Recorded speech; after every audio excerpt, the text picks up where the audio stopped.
आप दरवाजे पर हुई हर दस्तक से क्यों डरते हैं? शायद इसलिए नहीं कि कोई अजनबी अंदर आ जाएगा, बल्कि इसलिए कि आप जानते हैं असली राक्षस हमेशा जान पहचान वाले ही होते हैं। वो एक मुस्कान के पीछे छिपे होते हैं, खून के रिश्ते का नकाब पहने होते हैं। आज की कहानी एक ऐसी ही बच्ची की है जिसे बचाने की आड़ में एक पूरा का पूरा सच दफन कर दिया गया था। लेकिन यहाँ एक राज है। जो चीजें हमें मासूम दिखती हैं, अक्सर उन्हीं के पीछे सबसे गहरा अंधेरा छिपा होता है। इस कहानी के अंत तक आप अपने घर आए हर मेहमान को शक की नजर से देखेंगे। आप हर बच्चे की खामोशी में एक अनकहा राज्य ढूंढने लगेंगे, क्योंकि आप समझ जाएंगे कि कुछ दरवाजे कभी नहीं खुलने चाहिए थे। दरवाजे पर दस्तक हुई। देर रात जोजो ने घड़ी देखी। रात के 11 बज रहे थे। इस वक्त कौन हो सकता है? उसकी चेतना में एक अजीब सी सिहरन दौड़ गई। दरवाजा खोलने पर सामने उसकी चचेरी बहन सीना खड़ी थी और उसके साथ एक छोटी सी बच्ची जिसकी आंखें रात से भी ज्यादा गहरी थीं। सीना के चेहरे पर एक अजीब सी घबराहट थी, एक ऐसी मुस्कान जो होंठों तक पहुंचकर दम तोड़ रही थी। जोजो, अंदर आ सकती हूँ? उसकी आवाज में एक अनकही कहानी छिपी थी, एक ऐसा बोझ जो वो अकेले नहीं उठा पा रही थी। बच्ची, जिसका नाम एली था, बस चुपचाप खड़ी थी। उसकी नजरें जोजो के अपार्टमेंट के अंधेरे कोनों को ऐसे भेद रही थीं, मानो वो दीवारों के पार देख सकती हो। जोजो को एक अजीब सा एहसास हुआ, जैसे उसके शांत तालाब जैसे जीवन में किसी ने एक भारी पत्थर फेंक दिया हो। यह सिर्फ एक मुलाकात नहीं थी, यह एक घुसपैठ थी। उसके निजी इनर वर्ल्ड में एक अनचाहा प्रवेश। वो जानता था कि इस दस्तक के बाद कुछ भी पहले जैसा नहीं रहेगा। सीना ने कहानी सुनानी शुरू की। शब्द ऐसे लग रहे थे जैसे रटे रटाए हों। ये एली है, उसने कहा, मेरी एक दोस्त की बेटी। वो अब इस दुनिया में नहीं रही। हर शब्द के साथ जोजो के मन में शक का जाल और गहरा होता जा रहा था। सीना की आंखों में दुहक नहीं, डर था।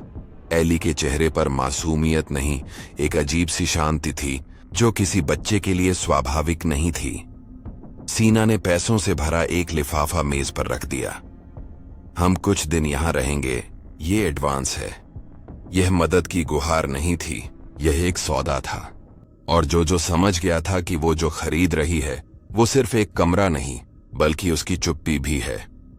उसने एक धारणा बना ली थी कि सीना किसी बड़ी मुसीबत में है, लेकिन उसका अंतर्मन उसे बता रहा था कि मुसीबत सीना नहीं, बल्कि वो छोटी सी बच्ची है। Feeling is the key. और जोजो को जो एहसास हो रहा था वो किसी आने वाले खतरे की घंटी जैसा था, एक ऐसी चेतावनी जिसे वो अनदेखा नहीं कर पा रहा था। तुम जानते हो वो एहसास, जब तुम्हारा दिमाग हाँ कह रहा हो, लेकिन तुम्हारे अंदर की हर आवाज नहीं चिल्ला रही हो। जोजो ने सिर हिला दिया। उसने पैसे उठा लिए। उसने उन्हें रहने की इजाजत दे दी। क्यों?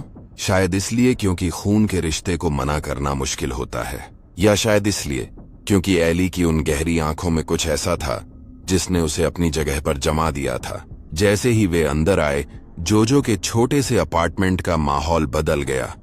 हवा भारी हो गई, खामोशी में एक अजीब सा वजन आ गया। यह अब उसका घर नहीं लग रहा था, यह एक अस्थायी पनाहगाह बन गया था, जहां रहस्य और डर ने डेरा डाल लिया था। जोजो ने अपनी कल्पना को झटकने की कोशिश की, खुद को समझाने की कोशिश की कि वो बस ज्यादा सोच रहा है। लेकिन उसका ऑपरेंट पावर, उसकी हकीकत को बनाने की शक्ति अब कमजोर पड़ रही थी। एक नई शक्ति ने घर में प्रवेश कर लिया था और वो एली थी। पहली रात जोजो सो नहीं सका। बगल के कमरे से कोई आवाज नहीं आ रही थी और यही खामोशी सबसे ज्यादा डरावनी थी। एक बच्चा जो अभी अभी अनाथ हुआ है, वो रो क्यों नहीं रहा?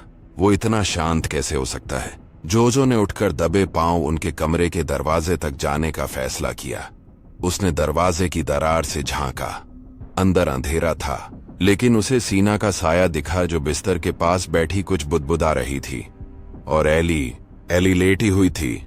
उसकी आंखें खुली थीं और वो छत को घूर रही थी, जैसे वहां कोई और भी हो जिसे सिर्फ वही देख सकती है। जोजो को लगा जैसे उसका खून जम गया हो। ये कोई शोक मनाने वाली बच्ची नहीं थी। You already are. वो जो भी थी वो पूरी थी, मुकम्मल थी, और उसकी मौजूदगी में कुछ ऐसा था जो इंसानी समझ से परे था। जोजो चुपचाप अपने बिस्तर पर लौट आया। उसका दिल जोरों से धड़क रहा था। उसने खुद से सवाल करना शुरू कर दिया। यह कौन सी मुसीबत थी जिसमें उसने खुद को डाल लिया था? सीना की कहानी एक झूठ का पुलिंदा थी और हर गुजरते पल के साथ जोजो को यह यकीन होता जा रहा था, एली सिर्फ एक बच्ची नहीं थी, वो एक पहेली थी, एक राज थी। जोजो ने फैसला किया कि उसे सच का पता लगाना होगा। उसने अपनी सिलेक्शन कर ली थी। वो इस रहस्य के सामने घुटने नहीं टेकेगा, बल्कि इसकी तह तक जाएगा। लेकिन वो नहीं जानता था कि जिस सच की वो तलाश कर रहा है वो उसकी कल्पना से कहीं ज्यादा भयानक और खतरनाक है। यह सिर्फ सतह थी, एक शांत दिखने वाले समंदर की ऊपरी परत, और सतह के नीचे जो छिपा था उसकी गहराई में उतरने की हिम्मत शायद ही किसी में हो। यहीं से सब कुछ बदलने वाला था और जोजो का जीवन हमेशा के लिए एक अंधेरे रास्ते पर मुड़ने वाला था। अगली रात जोजो के नथुनों में एक अजीब, मीठी और तीखी गंध ने प्रवेश किया। यह गंध अगरबत्ती जैसी थी, लेकिन उसमें कुछ और भी था, कुछ पुराना, मिट्टी जैसा। वह अपने कमरे से बाहर निकला और उसने देखा कि सीना के कमरे के दरवाजे के नीचे से धुएं की एक पतली लकीर बाहर आ रही थी। उसने दरवाजा खटखटाया, कोई जवाब नहीं। चिंता में उसने धीरे से दरवाजा खोला।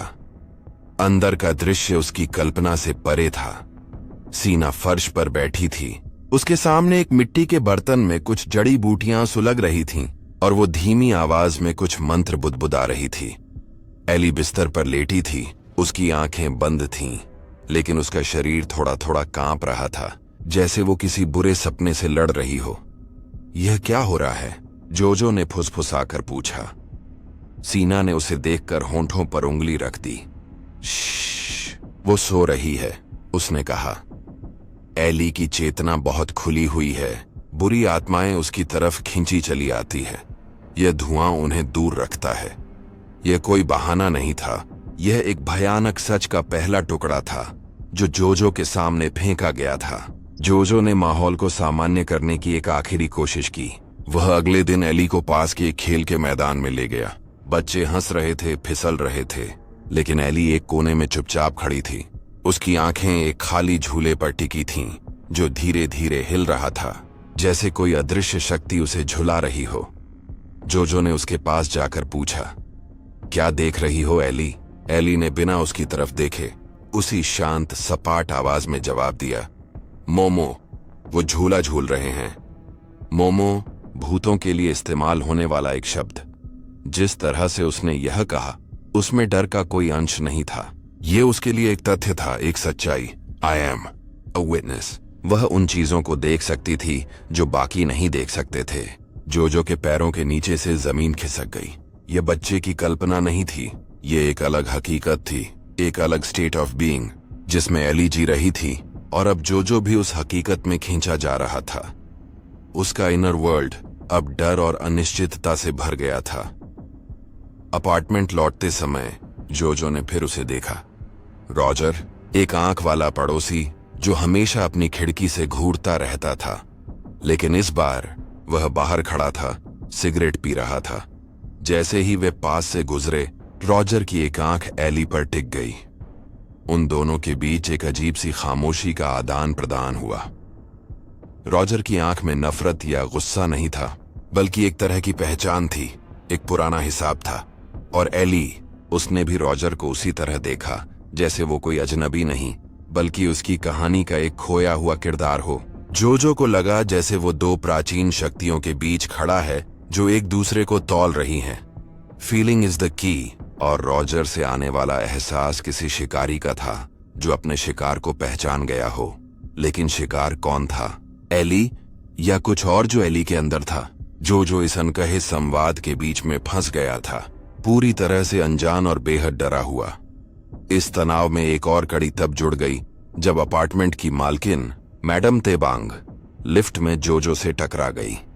वह एक कठोर, ठंडी औरत थी जिसे बच्चों के शोर से सख्त नफरत थी। उसकी नजरें सीधी और चुभने वाली थीं। मैंने सुना है तुम्हारे घर एक मेहमान आया है, उसने बिना किसी भूमिका के कहा। एक छोटी बच्ची। उसकी आवाज में चिंता नहीं, एक चेतावनी थी। उम्मीद है वो शांत रहेगी। इस बिल्डिंग में शांति बहुत जरूरी है। उसने शांति शब्द पर इतना जोर दिया कि वो एक धमकी लगने लगी। जोजो को एहसास हुआ कि मैडम तेबांग की दिलचस्पी सिर्फ किराए या शोर में नहीं है, उसकी दिलचस्पी एली में है। जैसे ही लिफ्ट का दरवाजा खुला, मैडम तेबांग ने मुड़कर जोजो को देखा और एक पल के लिए जोजो को उसकी आंखों में वही ठंडक महसूस हुई जो उसने एली की आंखों में देखी थी। अब खतरा सिर्फ अपार्टमेंट के अंदर नहीं था, ये दीवारों में था, हॉलवे में था, ये हर जगह था। जोजो अब और बर्दाश्त नहीं कर सकता था। सीना के झूठ, एली की रहस्यमयी दुनिया, रॉजर की घूरती हुई आंख और मैडम तेबांग की छिपी हुई धमकी, यह सब मिलकर उसे पागल कर रहा था। उसकी अपनी हकीकत, उसका अपना चुना हुआ सिलेक्शन, शांत जीवन बिखर रहा था। वह अब और अंधेरे में नहीं रह सकता था। उसे सच जानना था, चाहे वो कितना भी भयानक क्यों ना हो। उस रात उसने फैसला किया, वह सीना का सामना करेगा, वह उससे सब कुछ उगलवाएगा। वह दरवाजे के बाहर खड़ा था, उसका दिल जोर से धड़क रहा था, हाथ कांप रहे थे। वह एक ऐसी दुनिया का दरवाजा खटखटाने वाला था जिससे कोई वापसी नहीं थी, क्योंकि कभी कभी सच जानना कल्पना से भी ज्यादा भयानक होता है। और अब पर्दे उठने वाले थे। जोजो ने दरवाजा खोला और अंदर घुस गया। इस बार कोई फुसफुसाना नहीं, उसका सब्र का बांध टूट चुका था। बस अब और झूठ नहीं, सीना। उसकी आवाज में एक ऐसी कड़वाहट थी जो सीना को अंदर तक भेद गई। कौन है ये बच्ची? सीना की आंखों में आंसू भर आए, लेकिन ये दुख के नहीं, बल्कि एक गहरे पुराने डर के आंसू थे। उसने कांपते हुए होठों से एक शब्द कहा, एक ऐसा शब्द जो हवा में ठहर गया और जोजो के दिमाग में हथौड़े की तरह बजने लगा। अस्वांग। यह शब्द एक कहानी थी, एक लोक कथा थी, एक बुरा सपना था जिसे लोग सोने से पहले याद नहीं करना चाहते थे। जोजो को लगा जैसे फर्श उसके पैरों के नीचे से गायब हो गया है। अस्वांग फिलीपींस की कहानियों का एक पिशाच, एक रूप बदलने वाला राक्षस। उसकी सारी धारणाएं, उसकी तर्कसंगत दुनिया एक पल में ताश के पत्तों की तरह ढह गई। यह सब सच था, बुरी आत्माएं, मोमो, अजीब गंध, सब कुछ। सीना ने जब देखा कि सबसे बड़ा सच सामने आ ही गया है, तो बाकी कहानी भी बयान कर दी। एली की मां एक अस्वांग थी जिसे एक इंसान से प्यार हो गया था। उसने अपने कबीले के खिलाफ जाकर उससे शादी की और एली को जन्म दिया, लेकिन अस्वांग कबीला इस मिलावट को बर्दाश्त नहीं कर सकता था। उनकी मुखिया, एक शक्तिशाली और क्रूर अस्वांग, ने दोनों को मार डाला, लेकिन वो एली को ढूंढ नहीं पाई। सीना, जो एली की मां की इकलौती इंसानी दोस्त थी, ने एली को वहां से भगा लिया और तब से वो भाग रही है, शहर शहर, गली गली, उस बच्ची की दोहरी पहचान को छिपाते हुए। जोजो का इनर वर्ल्ड इस जानकारी के बोझ तले दब गया।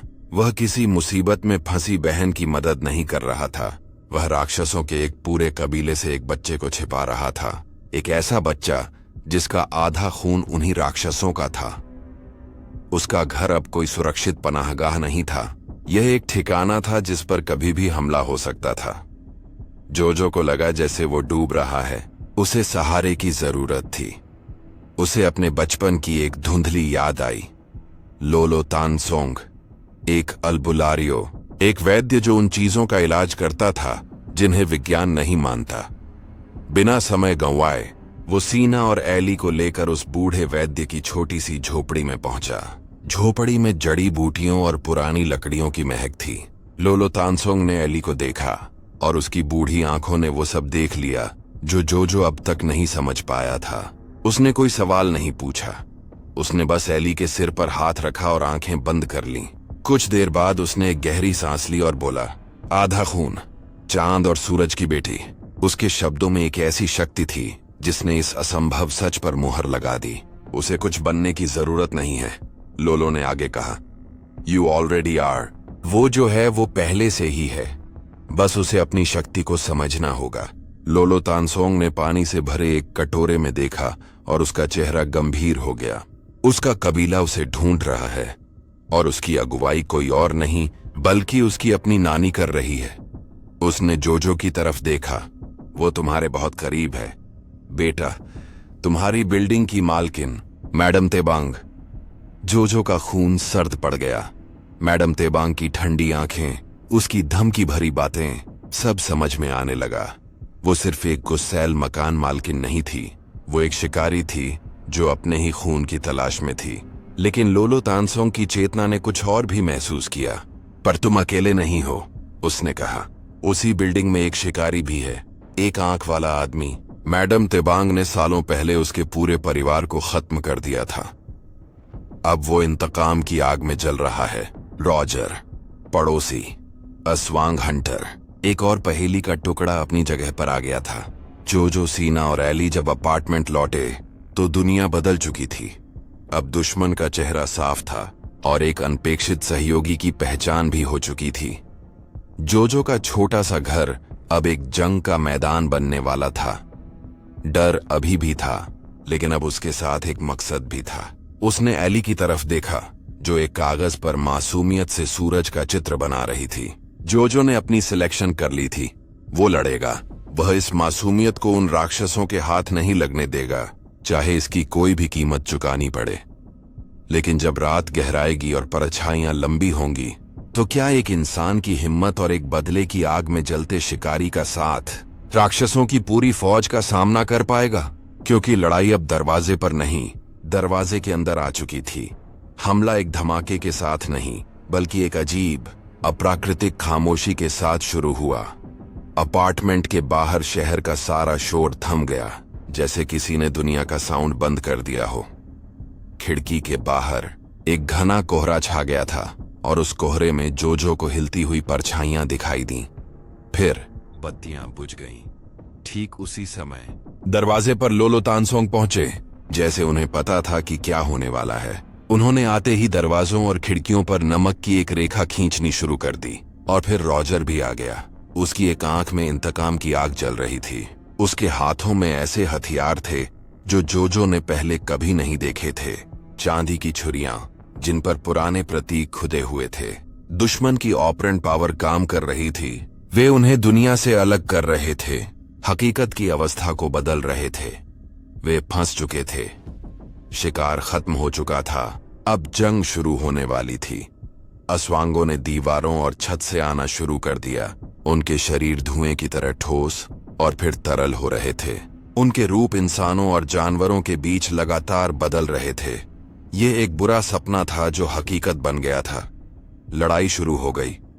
जोजो, जिसके हाथ में लोलो का दिया हुआ लोहे का एक पवित्र पाइप था, उस बहादुरी से लड़ा जिसकी उसने कभी कल्पना भी नहीं की थी। फीलिंग इज द की, और इस वक्त उसका एकमात्र एहसास एली को बचाने का था। सीना ने एली को अपनी बाहों में छिपा लिया। वह एक मानवीय ढाल बन गई। रॉजर एक भूत की तरह लड़ रहा था। उसकी छुरियां हवा में नाच रही थीं। हर वार सटीक और जानलेवा था। लोलो तानसोंग अपनी जगह पर स्थिर खड़े मंत्र पढ़ रहे थे और उनके शब्दों से एक ऊर्जा का कवच बन रहा था जो छोटे राक्षसों को पीछे धकेल रहा था। लेकिन मैडम तेबांग, वो अलग थी। वो साक्षात शक्ति थी, कहर का दूसरा नाम। आखिरकार मैडम तेबांग कमरे के बीच में प्रकट हुई। उसका असली रूप भयानक और विशाल था। उसने बाकी सबको नजरअंदाज कर दिया। उसकी आंखें सिर्फ एली पर टिकी थीं। मेरा खून, वो फुफकारी। घर वापस आ जाओ।